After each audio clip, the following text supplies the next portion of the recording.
Assalamualaikum warahmatullahi wabarakatuh. Selamat pagi semuanya. Semoga kita selalu diberi kesehatan oleh Tuhan Yang Maha Esa. Pada kesempatan kali ini, saya Alfa Nur Alim dengan NIM 051 0019 00009 akan menjelaskan tentang klasifikasi tanah menurut USGS. Mari kita simak. Oke teman-teman, sebelum kita masuk ke inti pembahasan, ini ada definisi tanah. Yang pertama yaitu dari Henderson tahun 2000, tanah menurut teknik sipil dapat didefinisikan sebagai sisa atau produk yang dibawa dari pelepukan batuan dalam proses geologi yang dapat digali tanpa peledakan dan dapat ditembus dengan peralatan pengambilan.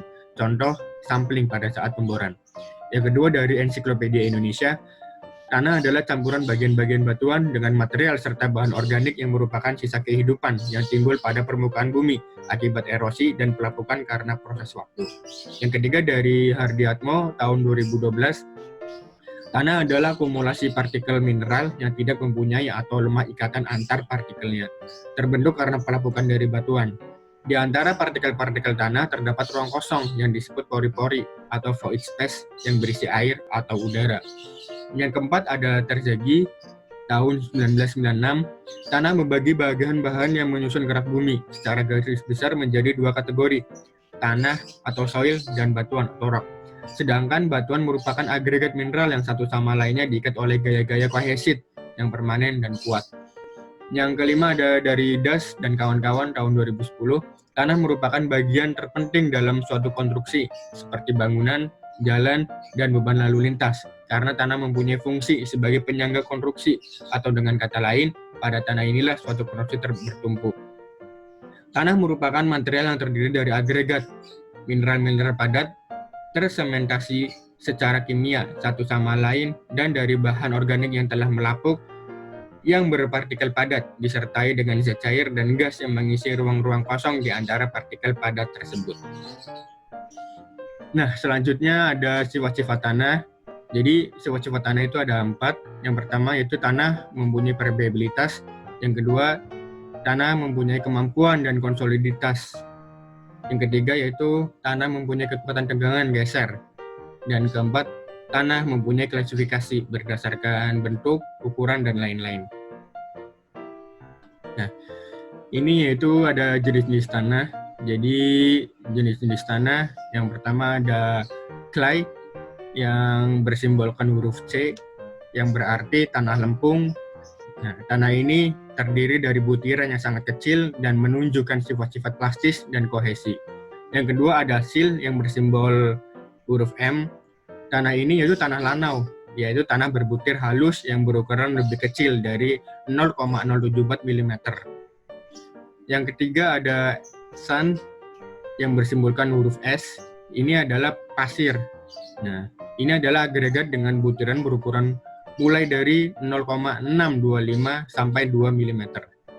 Nah, yang keempat ada gravel atau yang bersimbol huruf G. Ini adalah kerikil. Golongan ini terdiri dari pecahan-pecahan batu dengan berbagai ukuran dan bentuk. Nah, yang selanjutnya ada organik yang bersimbolkan huruf O yang berarti tanah organik. Tanah ini adalah tanah yang berbentuk karena pelapukan makhluk hidup seperti tumbuhan rawa.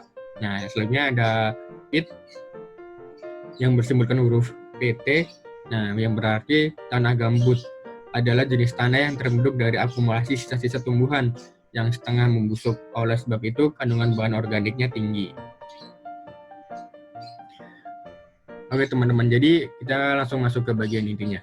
Nah, klasifikasi tanah. Nah, dari definisi klasifikasi tanah adalah ilmu yang berhubungan dengan kategori tanah berdasarkan karakteristik yang membedakan masing-masing jenis tanah. Klasifikasi tanah merupakan sebuah subjek yang dinamis yang mempelajari struktur dari sistem klasifikasi tanah. Definisi dari kelas-kelas yang digunakan untuk pengolahan tanah, kriteria yang menentukan pengolahan tanah, hingga penerapannya di lapangan. Tanah sendiri dapat dipandang sebagai material maupun sumber daya alam. Nah, jadi klasifikasi tanah itu sebenarnya ada banyak metode, tapi yang paling terkenal adalah 2 metode ini. USCS, dan ASTO. Nah, USCS tersendiri itu adalah Unified Soil Classification System yang dikembangkan oleh Casagrande selama Perang Dunia Kedua. Nah, pada tahun 1969, sistem ini diadopsi oleh ASTM sebagai metode klasifikasi tanah, ASTM D2487. Nah, selanjutnya ada ASTO yang merupakan American Association of State Highway and Transportation Official. Adalah badan pengaturan standar yang menerbitkan spesifikasi, protokol pengujian, dan pedoman yang digunakan dalam desain dan konstruksi jalan raya di seluruh Amerika Serikat. Terlepas dari namanya, asosiasi tersebut tidak hanya mewakili jalan raya, tetapi juga udara, kereta api, air, dan transportasi umum. Nah, jadi klasifikasi keteknikan yang paling banyak digunakan adalah klasifikasi Unified Soil Classification System atau USCS. Klasifikasi USCS memiliki 3 kelompok utama, yaitu tanah dengan ukuran partikel kasar atau mengandung pasir dan kerikil, partikel halus, tanah lempung dan liat, dan tanah dengan kadar organik tinggi, misal tanah gambut. Nah, ini ada catatan, yaitu klasifikasi secara menyeluruh membutuhkan banyak data yang terdiri dari warna, kadar air, kekuatan tekan, dan sifat lainnya. Nah, ini ada contoh soal yang saya kutip dari Braja Emdas, Advanced Soil Mechanics. Nah, jadi di soal ini diketahui tanah lolos dari beberapa nomor saringan. Nah, yang saringan pertama itu nomor 4, 92%, saringan nomor 10, 81%, nomor 40, 78%, dan nomor 200, 65%. Nah, konsistensi tanah adalah sebagai berikut. Yang pertama ada batas cair atau liquid limit yang besarnya adalah 48%, indeks plastisitas atau plasticity index yaitu 32%. Oke teman-teman, jadi langkah pertama untuk menyelesaikan soal sebelumnya yaitu yang pertama kita harus melihat tabel berikut. Nah, jadi pada saringan nomor 200 kan lebih dari 50% yang lolos. Nah, jadi tanah ini merupakan tanah berbutir halus. Tapi tanah berbutir halus kan banyak beberapa macam nih, yaitu ada ML, CL, OL, MH, CH, OH, dan PT. Nah, selanjutnya setelah kita mengetahui tanah itu apa, kita langsung masuk ke diagram ini. Jadi nilai LL dan PI dimasukkan ke dalam grafik hubungan antara LL dan PI. Nah, jadi diagram ini tuh untuk menentukan jenis tanahnya. Nah, kan LL-nya yaitu 48 dan PI-nya itu 32. Nah, jadi pada diagram ini menurut klasifikasi ini tanah ini termasuk tanah CL atau Clay of Low Plasticity. Oke teman-teman, jadi itu saja yang bisa saya sampaikan. Tentunya banyak kekurangannya dan saya minta maaf yang sebesar-besarnya. Saya akhiri, wassalamualaikum warahmatullahi wabarakatuh.